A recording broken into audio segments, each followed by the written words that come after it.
میری قوم کو مایوس نہ کرو. مملت خداداد پاکستان، میں مانتا ہوں اس وقت میرا ملک پاکستان مسائل کا شکار ہے، انتشار و افتراق کا شکار ہے. میں سمجھ رہا ہوں میرا ملک معاشی بدحالی کا شکار ہے. مجھے علم ہے کہ میرا دشمن آئی ٹی کا بادشاہ بن چکا ہے. مجھے معلوم ہے وہ G20 کر چکا ہے. مجھے معلوم ہے وہ مقبوضہ کشمیر کو ایک بڑی جیل میں تبدیل کر چکا ہے. مجھے معلوم ہے وہ خطے کا ایک معاشی حیوان بن چکا ہے. مجھے معلوم ہے گجرات کا قصائی پھر سے چھڑیاں تیز کر کے 30 کروڑ مسلمان ہی نہیں اپنے ہی 30 کروڑ دلتوں پر بھی چھڑیاں تیز کیے بیٹھا ہے. منی پور کے عیسائیوں پہ بھی چھڑیاں تیز کیے بیٹھا ہے. مقبوضہ کشمیر کو جیل میں نہیں بدلا اس نے ہندوستان کی ہر اقلیت کے لیے ہندوستان کی نام نہاد عالم کی بڑی جمہوریت کو اس نے سب سے بڑے ظلم و ستم کے ملک میں بدل دیا ہے. مجھے معلوم ہے اس کا مکر عروج پر ہے. مجھے معلوم ہے کہ میرے ملک کی جتنی کل فوج ہے اتنی فوج اس نے صرف کشمیر میں لگا رکھی ہے.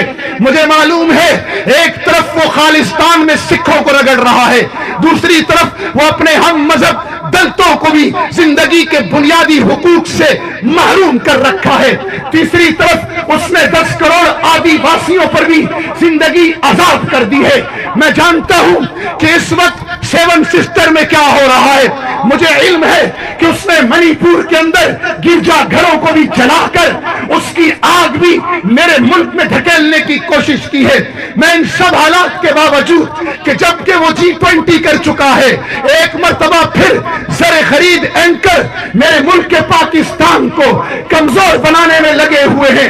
میں جانتا ہوں کہ اندرونی دشمن زمینی سردوں پر شکست کھانے کے بعد میری نظریاتی سردوں پر یلغار کیے ہوئے ہیں. میں مانتا ہوں کمی کس میں نہیں، کمی علماء کے طبقے میں بھی ہے، کمی ڈاکٹروں کے طبقے میں بھی ہے. کمی کہاں نہیں، کمی سول بیوروکریسی میں بھی ہے، کمی کہاں نہیں ہے، کمی ہمارے ججوں میں بھی ہے، کمی میں مانتا ہوں فوج میں بھی ہے. لیکن یاد رکھنا من حیث الامت من حیث القوم، اس قوم میں خیر غالب ہے. یہ قوم ایمان تقوی جہاد فی سبیل اللہ کا ماٹو رکھنے والی فوج رکھتی ہے. اور صرف 9 لاکھ فوج نہیں ہے میرا 25 کروڑ مسلمان اسی ماٹو پر زندہ ہے، اسی ماٹو پر کھڑا رہے گا، اسی ماٹو پر اپنی فوج کے شانہ بشانہ اپنے نظریے اور اپنے زمین کی حفاظت کرے گا. تم انڈیا کو طاقت بنا کر دکھاؤ، تم انڈیا سے ڈراؤ. میں اپنی قوم کو مایوسی سے نکالنا چاہتا ہوں، خوش فہمی میں نہیں ڈالنا چاہتا، صرف عمل پر ابھارنا چاہتا ہوں.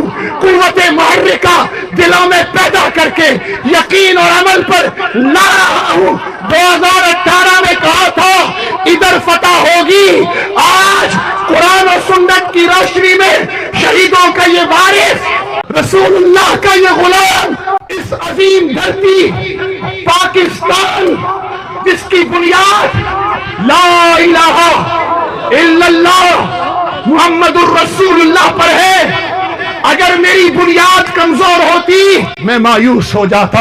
اگر میری بنیاد کمزور ہوتی میں سمجھ لیتا بلڈنگ ڈھہ جائے گی. مجھے معلوم ہے میری عمارت کی تزئین و آرائش کرپشن کی نظر ہو گئی، بے حیائی کی نظر ہو گئی، خیانت کی نظر ہو گئی، نفس پرستی کی نظر ہو گئی. ایک انگڑائی لینے کی دیر ہے. بغیرتی غیرت میں بدلے گی انشاءاللہ، بے حیائی حیائے عثمان میں بدلے گی انشاءاللہ، بزدلی شجاعت علی میں بدلے گی انشاءاللہ. کس کی جگہ صداقت صدیق آئے گی انشاءاللہ، ناانصافی کی جگہ عدالت عمر آئے گی. اور آج میں کہہ رہا ہوں اور وہ بھی انشاءاللہ ہم ہی جیتیں گے.